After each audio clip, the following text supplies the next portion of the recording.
Beautiful. Okay, so here we are. Welcome to our breakout session featuring Jenny Elleray, who I'm completely biased about and love to the moon and back. And it isn't because she's my niece; it's because she's just an all-round terrific, beautiful person. And I'm very pleased and thankful that she has a sore throat today, so we have to be very kind and ask her lots of questions that require long answers. Um, so Jenny and I have been on the sort of same time scale, really. We both came across this roughly the same time.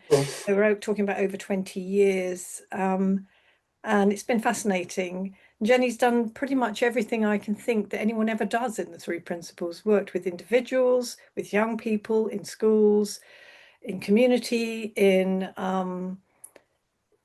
training facilitators, running retreats. I'm sorry if I've left anything out. I'm not sure there is anything else, but and you know, you created all those beautiful movies way back, which did so much to promote and to share and to spread this, well, this wonderful understanding. So very grateful that we can find you up there in Cumbria, and obviously Lucia will be back to help out shortly. If anyone doesn't know, Jenny has a little daughter called Lucia who's very vocal actually for such a wee one. Welcome to everybody. What we'll do is we'll listen to Jenny for a while, and then if there's a natural moment where it feels like you've got questions, just put your hand up, or yeah, that's about it really. Or if you get fed up, which you won't, we can encourage people to join in. But it's either or. You can come and just be here and listen, or feel free to take part in a forward and backward kind of conversation with each other and with Jenny. So without further ado, Jenny. Thank you, Sue. Hello, everyone. It's lovely to see you, and I hope you'll be able to hear me with my voice. I'll do my best to project it. Yeah, it's really nice to be here. I can't believe it's almost a year ago that we were at the last Viva. We had the most brilliant time, and it's the first time I'd been back since 2017, I think. So yeah, really grateful to have been part of that. The other day we were doing a webinar a bit like this on our community group, and someone said, I finally realised why you called it freedom thinking. She said, I've never really understood. And she said something had occurred to her about freedom. I think that's why the title kind of came to me, that there's something about these principles that allows us to find more freedom within ourselves and within our lives. I normally like to do this more as a back and forth and take questions and take it in the direction that people would like to go in. If people don't have questions, I can always think of something to say. But if there was anyone that there's something in the title that attracted them, or there's something that they're coming with today that they'd like to speak to, either type it in the chat or shout it out, and I can take it in that direction, or I'll just speak.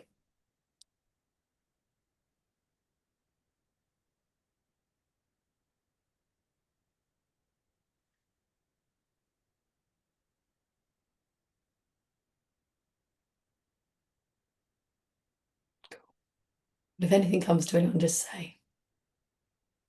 I may be interrupted by a 3-year-old. She fell asleep on the way to my friend's house, who's looking after her for me.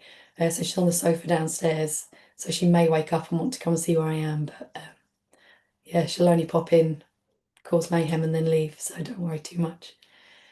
I can't really believe that I got to come across this understanding in 2005, when it was really new in the UK.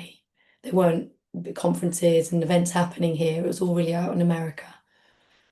And both Sue and I attended a training in London, and it changed both of us in ways that are still kind of unfolding now. It really did point us in a direction of discovery and freedom and understanding that, I don't know, I never expected to come across. I don't know if many of you know who I am um, outside of this call. So I came to this conversation having years of struggling with eating disorders and shyness, anxiety. As a teenager, I'd used drug and alcohol to try and make myself feel better. My parents had thrown everything at it. I'd seen therapists and homeopaths and kinesiologists. And all of it was because I misunderstood what feelings were. I misunderstood what life was. And I think coming across the principles put everything in a completely different perspective. I went from living in a world where I was a victim of life, a victim of circumstance, a victim of my character, to feeling like I woke up to a freedom and to a knowledge and a wisdom that we all are. And when I experienced that, I didn't only experience it for myself, I knew it to be true for everybody.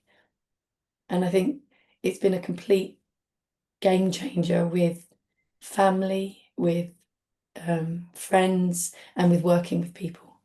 Because when you come from a place where you know everybody is healthy and whole, however they're showing up in life, that's something for us in terms of how we interact, our relationships, everything.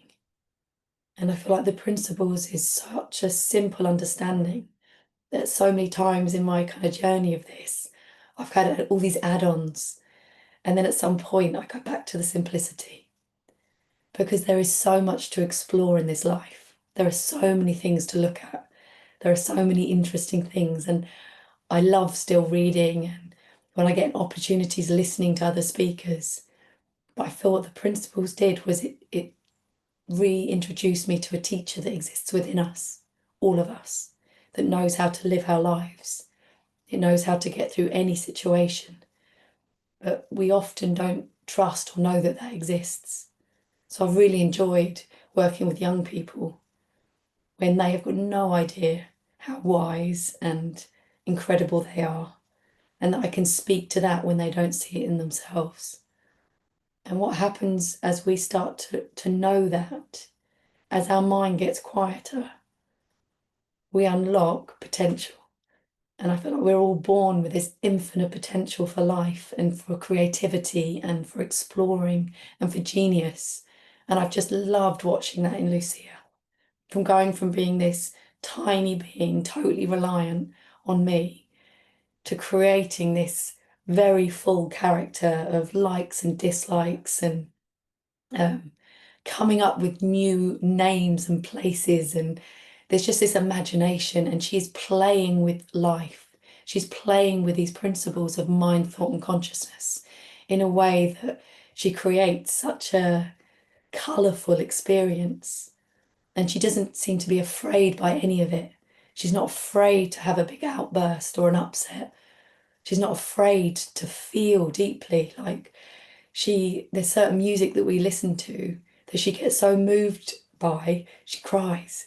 And she's like, I love this music so much, especially songs by my friend Rob, who she really loves. And she's just in tears and moved by it. And if we read stories where there's someone that's been hurt or something's happening in it, she'll be moved to tears. She gets very lost in the experience of it all. But how transient all of it is. She lives in a very, very fluid experience of life. And I feel like that's what the principles has allowed for me and people that I work with more of the time, is that it's not, we often say it's not an anesthetic. You are still going to feel in this life feelings that are uncomfortable, feelings that we prefer not to feel. But we become less and less afraid of them. And as we become less afraid, we start to get more interested and respectful of what life is. How does this all happen? How are we here having this experience? What is life? And I think I'd spent so many years studying myself, my character, what I was good at, what I wasn't good at, likes and dislikes, my frailties, You know, I'd really tried to overcome shyness. I'd really tried to overcome these bouts of just low feeling. And then suddenly the principles offered an explanation for why all life comes into being for us, where reality is created. And it puts us back in the powerful position of creator in each moment. And I've been so blown away by transformations that I've seen within myself and within other people around this understanding. And it doesn't matter where you are, who you are, how old you are, it's relevant because I feel like it's what underpins life. And we got to be alive in a time where Sydney Banks uncovered what I feel many people throughout history have uncovered, but in such a simple, down to earth way. And I feel like it was the best gift in my life, and I'm still gaining from it. I'm still learning. I'm still scratching the surface of what it has to offer. But the thing I think that really held me in that early time was I'm okay, and so is everyone else. We just lose sight of it from time to time. And when we lose sight of it, we act in ways that aren't helpful for our lives, other people's lives. But that knowing has also allowed me to see that whatever is going on in the world, these principles still exist at the heart of every single person. So I have lived with far more compassion and love, even in the face of some of the things that are happening, which means I get to live in that feeling. Whereas I used to live in a lot of judgment and, yeah, I was pretty critical and I thought people should be doing better than they were a lot of the time. And suddenly I see for myself that I got gifted a glimpse at this understanding at 23 years old. And still I lose sight of it on a daily basis. But I'm also grateful that I get to live a full experience and a full range of life. And I respect the times when I get lost because I get to wake up again. I learn. And I think that's one thing that we start to have more eyes for is learning. We get to learn from life. We get to learn from our mistakes. We get to learn from other people. And I've gained so much more love and respect for myself through this understanding. I went from thinking I was useless and didn't know how to live this life properly to falling in love with this manifestation of life. And I love seeing other people find that too. Because how many people do you know we live with this feeling of not being good enough? It underlies so many things in our lives, the feeling of not being good enough. And often these things are thoughts or creations that we had at a very young age that we carry through time and keep alive, and they're invisible to us. And the principles seems to have this incredible power to uncover invisible thought so we can see it with new eyes, different perspective, or it just allows it to fall away, to be refreshed with new, insightful, helpful ideas. And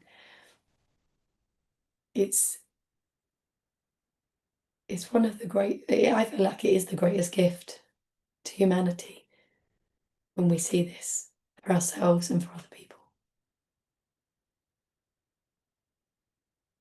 Sue, I don't know if you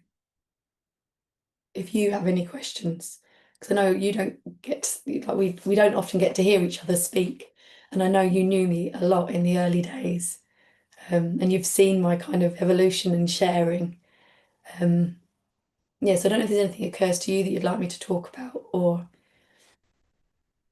Um, I mean, I can't think of a particular thing. It's just my experience of sitting here listening is reminding myself about listening for the first time. And I think in so many ways, when we get familiar with something, we're not really listening. We're kind of replaying almost what we expect to hear. And then, so we're editing as we're listening. And what I love about knowing that about listening for the first time is because there is always so much more to uncover, so much more to understand, because the principles point us.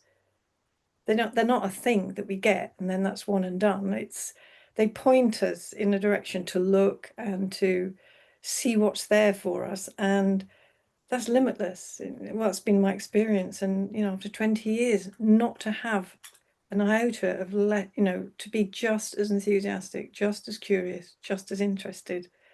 And when you were talking earlier about how we come to this and what we kind of have understood prior to knowing this or understanding this, just reminded me of that awful so much of the awful experience of being so worried, so anxious, so I can't do this well enough, I'm not a good enough mother, I don't really know how to be the best wife in the world, and very weighty stuff that it's like having a veil between you and your life.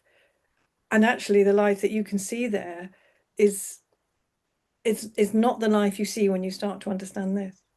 It's like there's that mine was, I used to say, it was an Enid Blyton life, and that was just another version that I had, grown up with as a child and thought was wonderful. So I was trying to replace my version with another version, as opposed to then looking at this and saying, I have no idea what's possible, but I know that possibility is endless.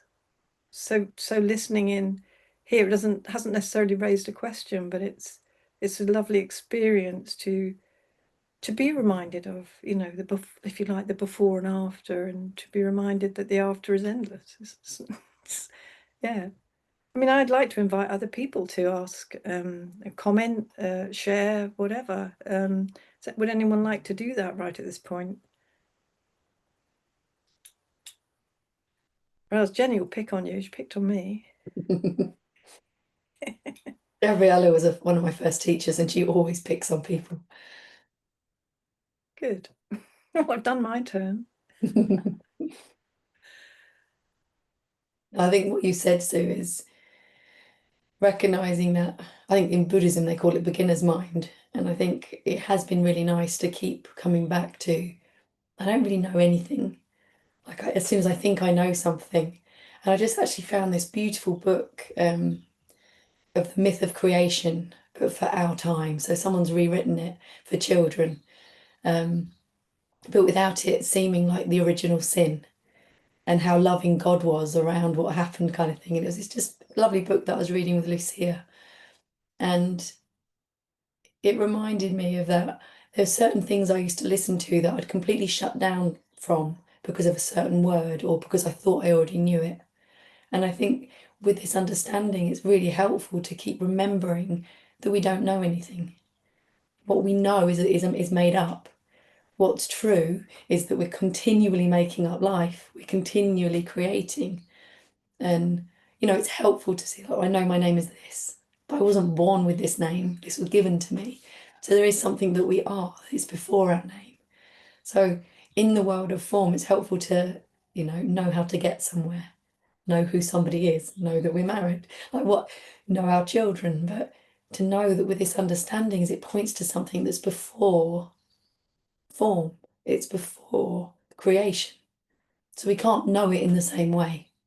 And that respect has allowed me to keep kind of creating what I think this is and then letting it sort of pass and then come back up.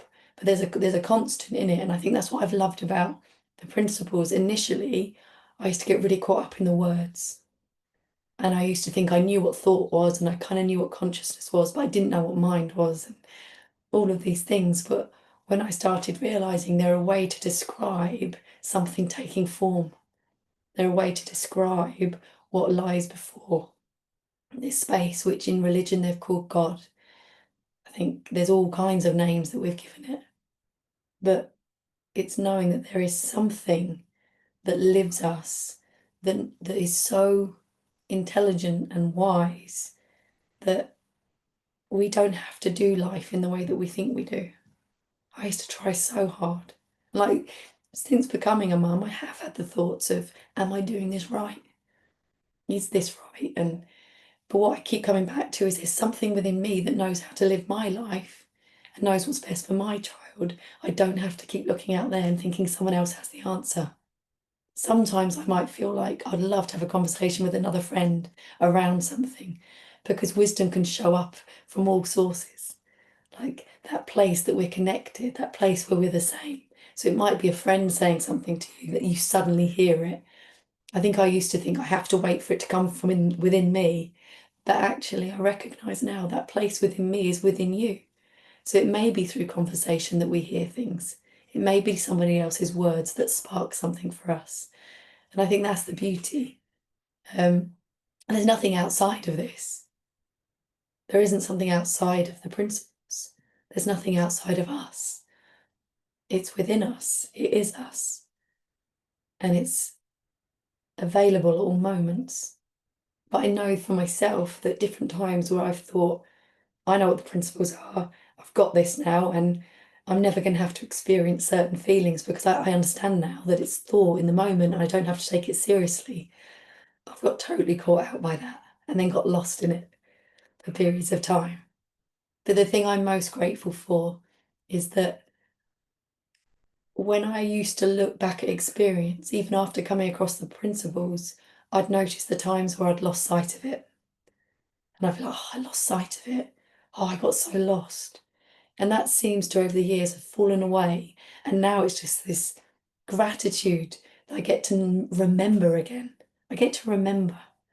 So your focus starts to move away from what isn't right. So like a movement away for me from, I've got eating disorders, there's something wrong with me, I don't know how to do life, I'm shy. That was really helpful. But in a way, I replaced it with, oh, I didn't see the principles in that moment. And so that all of that kind of like negativity and kind of pointless stuff, looking back and trying to judging something that's already happened. This finds us more present. I can't undo what's just happened. I can't unsay something. But I can wake up to what it was. I can apologize if I need to, but I don't have to keep looking back. And I think there's an element of me when I came across the principles that would often reflect and try and think, all right, well, next time. And I kind of miss the point that actually it's in the present moment that we're most powerful. It's in the present moment we're most creative. So that's when we're not thinking about the past or worrying about the future. And I think that's been so helpful to me as a parent of coming back to the moment of, and I feel like I've been blessed to have a lot of patience. I feel like I've had it even before the principles. I've been quite patient. I can sit on the other end of a phone and, for an hour waiting for someone to answer on these call centres. And whereas my husband has absolutely, he calls it time wasting shit and just can't do it. So if you apply that then to parenting, you do need patience because you've got this whole new character that doesn't see life like you do. They have their own likes and dislikes, and I know that these principles are alive within her, and I respect that, and I try and listen as much as possible. I know that when she does things, they make sense to her in the moment, even if it doesn't make sense to me. So I get really interested and curious with why she's doing what she's doing. So I'm so grateful to have had this before becoming a parent because it has opened my mind to being like, she's this whole other little universe going on. And her world looks just as real to her as mine. And things that seem important to me don't seem important to her. But things that seem important to her feel and look totally important to her. And at the moment she's obsessed with tea bags, giving out tea bags. She wants everyone to have a tea bag. And if you don't want it now, you might want it for later, so you need it in your pocket. And it's driving everyone else at home mad. But I just kind of watch. I'm like, wow, this is what her reality is right now. This is her creation. This is what's important to her. This is a game that she's playing. And it's so nice because I don't belittle it. I don't need to try and change it. Sometimes I'm like, you know what? I don't want to talk about tea bags anymore. Should we do something else? But I'm so grateful to have an awareness that the way I see life isn't true and right. It's my perspective. And I see that in everybody else. And sometimes it feels like, oh, if everyone else could see it like I see it, it would be so good. But it'd be so boring. I love that we all see it differently. I love that we have to communicate to try and share messages with each other, to try and help each other understand the way that we see life. That's the gift of this understanding and these principles. It's a gift of life. You know, this existed before Sydney Banks. This existed. This that we try to speak to existed. And we have the form of the principles as a way to describe, to awaken something within you, your own knowledge, your own wisdom. And one of the things it said in this book about creation was that because the fruit was eaten before it wasn't ripe, before it was ripe. But what this message was that a seed is within you, which I will help ripen, and that's knowledge. And the knowledge will come. And it's such a beautiful book. So I thought that reminds me of the principles. It's like a seed gets planted when we come across this within us, and it grows. Not always as fast as we'd like it. We don't suddenly end up with these massive trees. Sometimes it's like a little tree that takes a while, but it's perfect for us. However this unfolds for us is perfect. I can't have the experience Sue had. She can't have the experience I had. I know that when we work with people, with my husband Dave, he talks about one of the experiences he's had, and people want to have that experience. They don't think they've understood enough until they have the experience he had. So it doesn't matter how many times you say, you can't have my experience. It's not till people have their own aha moment. Like we worked with someone recently who came for eating disorders. And after she came for the 4 days, she had about 3 weeks without any of the behaviours. And loads of other stuff changed in her life. And then after 3 weeks, she did the behaviour again. So she was so disappointed in herself and so judgmental. And she said it was almost like it wasn't enough that loads of other stuff had changed. Until this one thing had changed, she wasn't going to be happy. So we just kept speaking, and we did our follow-up calls. And it was when she was away and she was supposed to be doing a race, and she didn't feel well enough, so she pulled out of the race. So she had a day she wasn't expecting, and she went for this beautiful walk. I think she was in Italy. She's spoken about this on her community group, so she'd be happy for me to share. And she said she found herself sitting in this little chapel, and she said something left her, and she found herself like just crying. And then she walked out, and she knew something was different. And she was walking down the high street when she got home. And she said she just saw how seriously she'd been taking her own mind, how seriously she'd been taking her own stories. And she felt like in that moment in the church, the seriousness came away, and she couldn't hold them in the same light that she had. And now it's been, I think, 4 months since she's had that behaviour. She's had the same thoughts come back, but she doesn't give them the power that she used to. And I think that's the thing that I've loved. And she said, you've been pointing me to this. You've been pointing me to my own experience. She said, but I thought I knew what I was looking for. I created what it would look like when I understood something. I'd created what it would look like when I had my aha moment. And she said, but it didn't look like me sat sort of silently weeping in the church with this just feeling of something leaving me. That wasn't what I was looking for. I was looking for this big experience. And I think that's what I love about this, but also what's so hard is you can't give this experience to somebody else. They have to see it for themselves. I think if you have your own feeling for it, you know that there's truth here, and you know that that exists in someone else. I think it gives them more opportunity to see it for themselves. And I think there's people that I know that still hold on to things that they know aren't helpful for them, but they appreciate. Well, are you still there? Hi, sorry, someone just phoned me on WhatsApp. I don't know if it disappeared. I'm glad I've been interrupted. Please, somebody stop me talking, ask me a question, have a comment. Claire, welcome. Hello.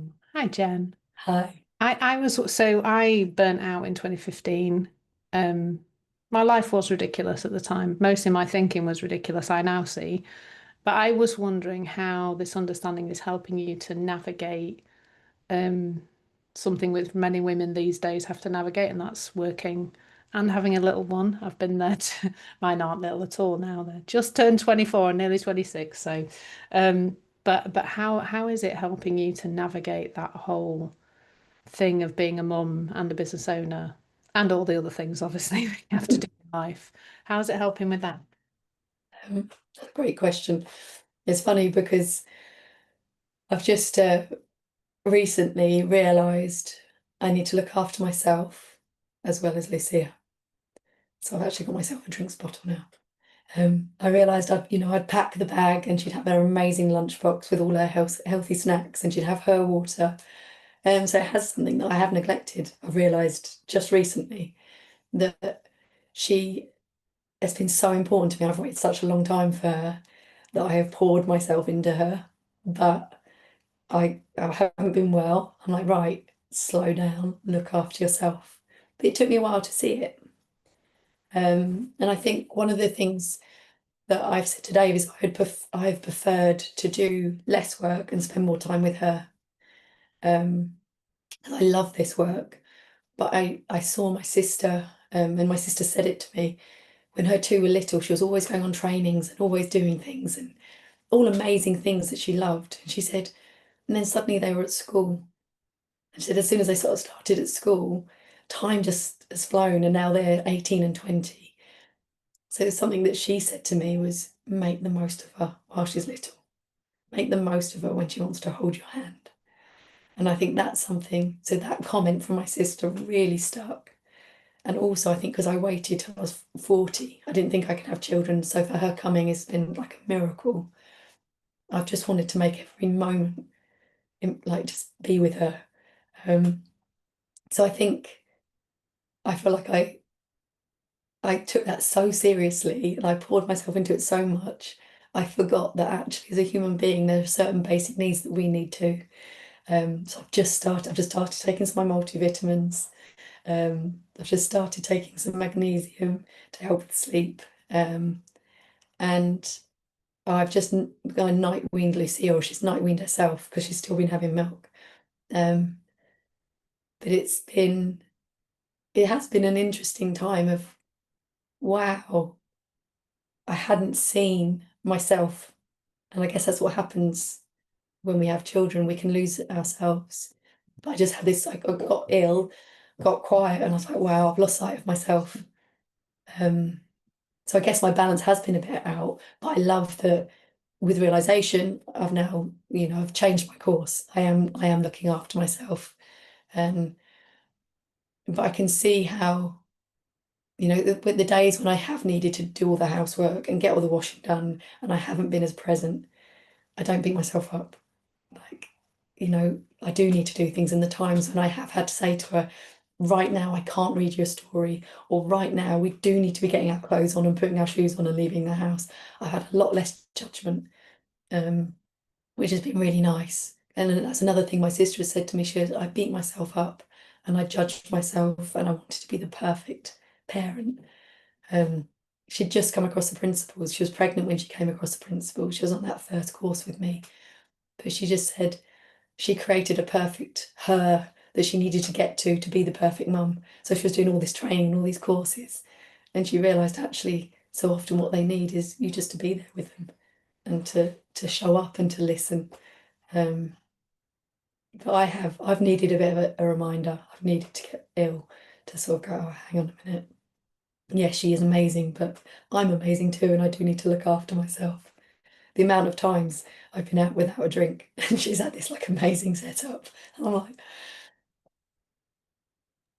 yeah, Yeah, I so love that. By the way, my 25-year-old daughter still holds my hand. So. oh good. And she's still, when she's home from wherever she happens to be, she will still fall asleep on me on the sofa. She'll still snuggle up. And the next thing I know, she's this little snore next to me and she's fallen asleep in a cuddle. My boy, not so much, but he will give me like proper hugs, but but they're still very affectionate. I think if you're affectionate with them, you can still hold their hands around the shopping centre when they're 25. So she says to me one day, I might be bigger than you. And I say, yep, you might be.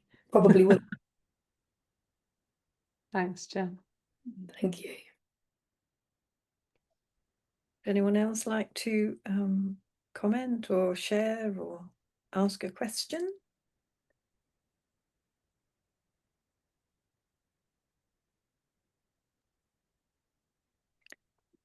Just while we sort of, oh, here we are, good. I was just going to say, just I love I love listening to you. It's great. I just sit back, sort of very clear and lovely to hear, and bits sort of jump in. I kind of you said about being serious, and I suddenly felt like, oh yeah, that's such a good point. I just kind of caught myself feeling really like, what am I going to say? I might say something. I don't know what I'm going to say. I should really say something, and like something, important. and then I kind of did suddenly think, oh, I'm taking myself very seriously yet again. It's that sort of thing. So that certainly jumped in. And the other thing I was also was going to say that I've been sort of with this understanding for a couple of years now, and there's been times when I just see the principles working very clearly, and that's like great, and it's like a lovely sort of eye opener. And but there's also a kind of every now and again I clock, but it's only now and again, because there has been changes. If I look back for a couple of years ago, I operated differently, but I don't really see that because it's sort of just come in, and I haven't, there have been kind of big insights, or some big insights, but also overall it's somehow it's more of a creep in, very much a creep in. So it's only when I kind of reflect back that, oh yeah, that would be quite different in the past. Yeah. It's lovely when we realise that. Yeah, we take the new normal for granted, and then we don't have the gratitude that we originally would have had. I always find it funny when people say big insight and small insight, because I don't know, some of the ones that I'd say were big insights were amazing, but some of the ones that have been like more practical, like just suddenly feeling comfortable in my own company, so I can sit in a restaurant and have a dinner on my own, or I've gone to the cinema on my own. Those kind of ones over my life, like the last 20 years, have been huge.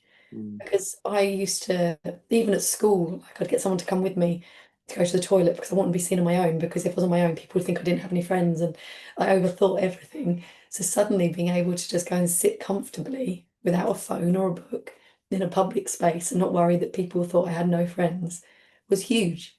Whereas to somebody else who already does that, it wouldn't seem like anything. So I always find it funny when we think things are big or small, because actually anything that we see in our life that makes life that bit easier, more enjoyable, I think that's huge in itself. Yeah. Years ago, I had a big experience anyway, a big experience, and sort of blew me away. And then after that, I found I was kind of looking for it, because it was so at the moment it was so changing and so kind of blissful, really. Yeah, blissful. And then what crept in was the thought, I don't want that again, because I kind of put it down, because I was looking for it, and I was overlooking this is it, this moment. I kept thinking it's not this moment, it's when I have that again or something similar. And I was overlooking that actually this is already the case. And yeah, it allowed me to just like, okay, I'm not interested anymore. Yeah. That's really nice. Yeah, just recognizing this is it. And I think, yeah, we often, people talk about having spiritual experiences. If somehow this moment now isn't a spiritual experience. And I think that's kind of what you're pointing to, is like, yeah, that experience you had was incredible in that moment, but this moment's incredible too. The fact that we're here alive, experiencing. Yeah, I think a respect for that's a really lovely thing to see. Thank you. Okay, so Maren has her hand up. She'd like to unmute. Hello. Hi, Jenny. Good to see you. I have less of a question, more of a observation and comment that I want to share. It's just that that joy of being in that sort of discovery, or in that kind of constant navigating life business that I can feel from you, and that's so refreshing and honest in a way, because it's not the, you know, I've seen it and I know it, and it's so gentle and loving, and I really like that. And it's oftentimes when people come across the principles that they are expecting, or that they want to know more in order to feel better and to do that, which is totally understandable. And I think everyone does that at the beginning, because there's a reason why we get attracted to this sort of teaching, I suppose. But I don't know, I just love that curiosity and joy that comes with it, because there is so much to discover, and there's so much to experience, even in the shitty times, right? And yeah, I just wanted to say that I really loved listening to that, and you know, especially when it comes to being with Lucia and exploring or discovering her and her world, and how that is an entirely different way of looking at your children than what you would have done without having this understanding. And this is so cool. So that was it, basically. Thank you. Yeah, I muted myself because I was having a bit of a coughing fit, but I heard it. Yeah, I think the other thing that I've realised with her is that I try and be as honest as possible.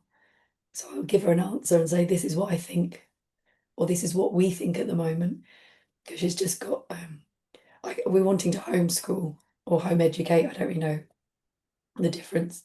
And I kind of have wondered how that's going to happen. And then just recently, we went to, well, a year ago, we went to a jetty museum, and there was a steamboat called Dolly that sunk in Allswater. I know a lot about this steamboat now, in 1895, and divers had recovered it in the 60s, and she's been fascinated by it. So then we've got books about steamboats. We've been on a steamboat that's still working.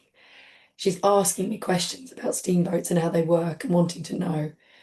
And then we had a book that had stars in, so then she wanted a book about stars. And then in this book, it was about black holes, so she wanted to know what black holes were. And I've just seen, like, that we're natural learners. We want to learn, we want to explore. And it's not hard. It's not, she doesn't feel like she has to learn this stuff. She's interested. And I saw, well, that's how you home educate then. What are they interested in? We go to the library, we get a book. And you start you start there. And I think so many of us as adults, we lose our curiosity and our interest and our openness because we think we know stuff. But I'm starting to learn more because of her. And I'm starting to question some of the things that we've been taught. Are they true? Is it still true today? This is our best idea of what a black hole is, but we've never been to one. They're so far away, we've had to use our best kind of equipment to measure or explore them, but we don't know it as true. And I've loved it. I've loved being really honest with her, like, this is what we think right now. And I think that's something that the principles has allowed.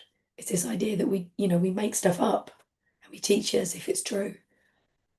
And like now when she retells stories, she'll always say, but we're just guessing. We don't really know. And she does it exactly like, I'm like, I probably do that expression when I say it as well.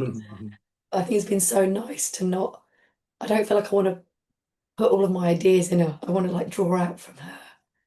So at the moment, there's a little bus that she goes on at the end of Sainsbury's. They always have a bus where you're supposed to put money in, or a car or something. And when we're there, we go to Faraway Clock, or Avocado Clock, or Lathamore, like just names that she's putting up. And some of them are far away. But I think you see how original thought exists within us, original idea, like she just comes up with stuff. We were at my mum and dad's probably, must be 6 months ago now, so she would have been just turned 3. And I walked in and she was muttering, and I said, what did you say? And she said, trust in life. Trust in life. And I said, oh, who have you heard say that? And she went, oh, Raya. She says it over and over again. Raya is her doll. I said, oh, right. And then a couple of days later, a similar thing happened. And I said, what are you saying? And she said, respect your life. Respect your life. Respect your life, Mummy. I said, did Raya tell you that? She went, no, I said that. I said, all right. And it's like, I know that's not something I've said. So I don't think it's something that she's heard. But there's something within her that's given her these 2 little statements that are so true. Like, I was like, wow, yeah, no, respect life. Respect your life. And trust in life. And I think that's something that definitely I got more of after coming into this understanding, is trusting that life knows how to live, trusting that it knows how to unfold. That same knowledge that exists in the trees I'm looking out there to grow into the tree they're supposed to be. An acorn doesn't turn into a beech tree. But that intelligence that knows how to live, that exists within us too. And I think that's such a lovely thing to remember. And to be able to share that with Lucia. You've got everything you need within you to navigate life. And I think she is the example of being in the moment, present with whatever comes up. And she doesn't, like, we lost a friend to suicide in March, and Dave came downstairs and I kind of knew something was wrong, and he just broke down in tears, and he sobbed, and then he gave his dad a hug and he sobbed. And I found myself swallowing my tears because I was with my husband's mum and dad, and then he said he was going to go and sit out. He's found a stone circle near where his parents live, and he wanted to go and sit in there. And I found myself thinking, oh, should I leave him to it, or should I go and see him? And then I'd gone into the bathroom, I'd take my makeup off, and still swallowing my tears. And I thought, no, I'm going to go and see if he's all right. So I walked out, and as I walked down, I let myself cry. And then when I got to him, it's funny, he was stood in his stone circle, but he hadn't heard me come. So he jumped out of his skin because I was suddenly in front of him. And we sat there and we did a little prayer for our friend. And I said to him, I've just seen something about myself. Like, I don't really let myself cry in public. I don't really let myself fully feel what I'm feeling because I've got an appropriateness about me, or what will people think? Like, that still sneaks in. I said, but I see that you have a feeling and you really allow yourself just to feel it, very much like a child would, without judgment, without shame. And I said, so it's not that I'm now judging myself. I said, but I've just noticed something about me that I still can try and present in a certain way around certain people. I don't allow that freedom of feeling. And I've loved watching it in Lucia that she really does freely feel. If she feels upset, she feels upset. And it's something that Dave is, I often say, he's the most childlike adult I've ever met, because he doesn't fight his experience. He doesn't try and not feel something that he's feeling. And I just noticed it about myself. So it's almost like an invitation to, well, I wonder what next. I'm not going to kind of go to work on it now, but it's an invitation to see more around that and to allow more and trust more. You're all right to feel. I know that's something me and my sister has always allowed herself to have big feelings, and I think maybe I saw her as a kid and thought, that looks horrible, I'm not going to do that. But then I know in my life there's been so many times where I've like held it together, and I feel that in my body. I feel it when I get, I've had problems with my back, and mind and body isn't separate. We're one system. And I feel like the more fluid we allow our mind, I feel there's more fluidity in our body as well. So it's just a really nice thing to see about myself, not in a judgmental way, not in I've got to do something about it, but just, oh wow, you still hold a belief around that. And it feels like it's lessened, it's got some space around it. And I think I was going to say, is also our friend, we'd done our best to share what we'd seen about life with him over about 10 years. He'd struggled with addiction, and we saw the thought that used to trip him up, because he'd have these huge shifts and go for a long periods of time without using. And then the thought that would trip him up was, oh, I can take it or leave it now. Every single time, that would be what took him back into it. And I saw that in the moment he chose to do what he did, that was the best thinking he had in that moment. And he couldn't see another way. And we've had so much love around that, there's been no judgment. But also having to see that we couldn't give more than we gave. We tried to give as much time, but after having Lucia, we hadn't seen him as much. And we hadn't been able to drop everything and be there for him in the ways we used to. So I've been so grateful to have this understanding around that, because I could see how someone might think, I should have done more, I could have done more. We did what we could. Sorry, Roger, you were going to say something. Oh, I don't know. Kind of moved on a little bit. I was just saying about feelings. I used to be really shy as an adult as well, and I remember there was a party thing on a boat to do with the centre I worked at, and there was going on a boat, a party boat, and I was getting on it, and I was thinking, oh, a bit anxious about it in a way, because when you're on there, you can't get off, you see, except jump overboard.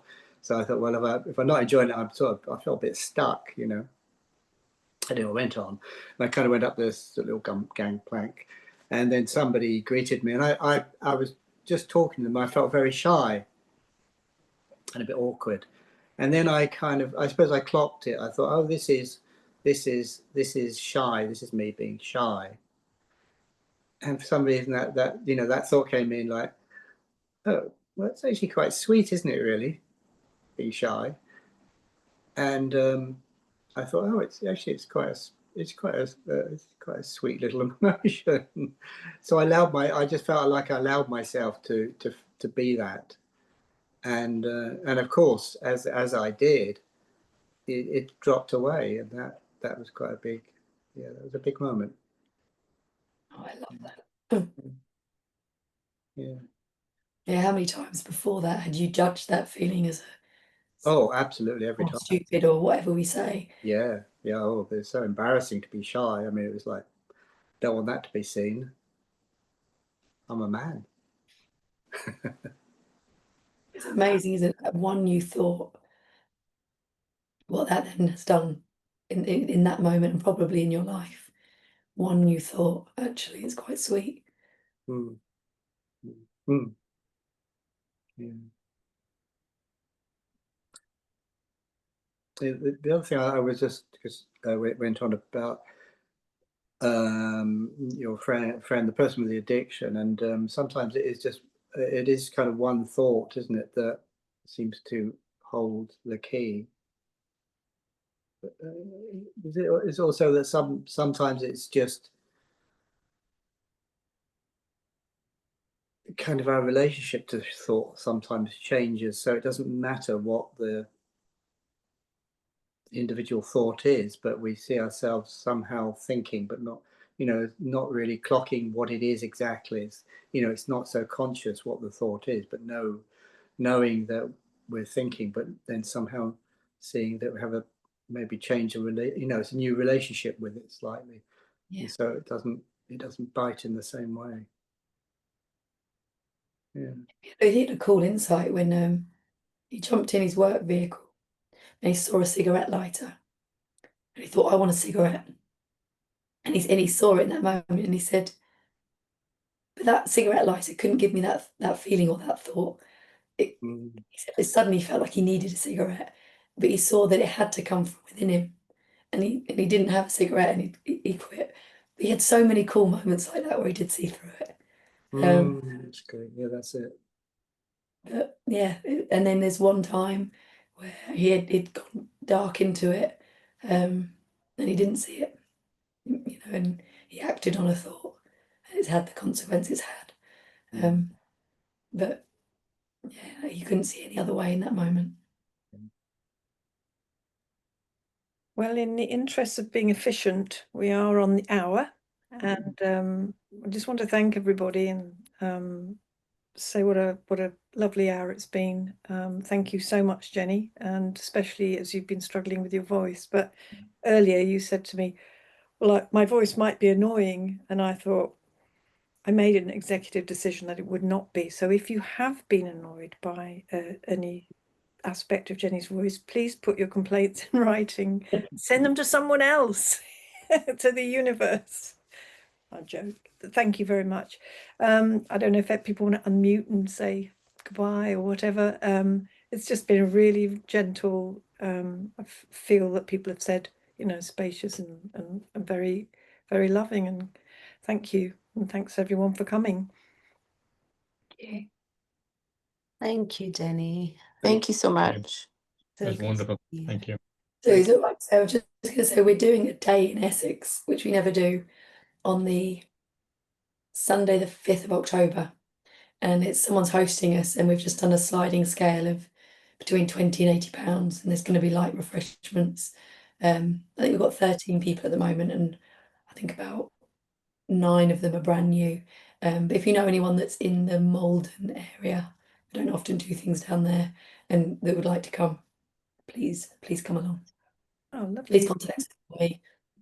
Where are you advertising this? I haven't seen that, and I should have known. I haven't put it on Facebook yet. We've put it on our WhatsApp group, and then the lady that's hosting it has got a lot of the people. So yeah, that's why I will put it on Facebook.